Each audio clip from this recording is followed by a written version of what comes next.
Have you ever looked at a map of the Maldives and thought of it as a small nation? A beautiful, but tiny, scattering of islands in the Indian Ocean? Well, get ready to have your mind blown. The truth is, the Maldives we see today is just a fraction of a once vast maritime empire. For over 2,000 years, the rulers of this coral archipelago held a powerful title: ruler of land and sea, lord of the 12,000 islands. This wasn't just poetic language. It was a precise, political claim to an immense territory. Imagine this. The ancient Maldivian kingdom started far to the north, at an atoll called Maluku, now known as Minicoy.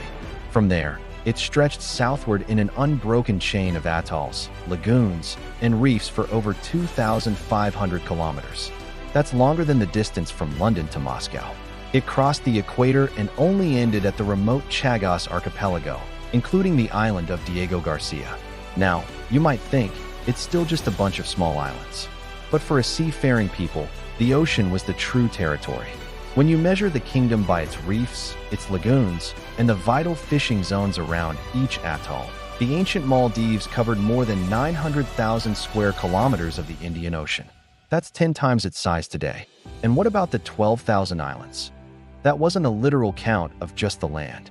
It was a sacred number that included every single piece of the realm, every visible island, every submerged reef, every sandbar that appeared at low tide. All of it belonged to the same crown. This isn't some forgotten myth. Early Portuguese maps from the 16th century, drawn before modern borders were carved up, show this massive kingdom in incredible detail. They clearly mark the realm stretching from Minicoy in the north all the way down to Diego Garcia and the Chagos Islands in the south. Even an exiled Maldivian sultan, writing in 1561, specifically listed the Chagos Islands among his lost territories. And as late as the 1830s, British Admiralty charts labeled this entire chain, from top to bottom, as the Maldive Islands. So, what did controlling this immense oceanic superhighway mean? It gave the lords of the 12,000 islands three incredible advantages. First, a monopoly on cowrie shells. These small, white shells were the international currency of Asia and Africa for centuries. The warm waters from Minicoy down to the Great Chagos Bank produced them in quantities unmatched anywhere else on Earth. The Maldivian kingdom controlled the global supply. Second, they controlled the central crossroads of the Indian Ocean. Any ships sailing between India and Southeast Asia, or between Sri Lanka and East Africa, had to pass through or near their territory.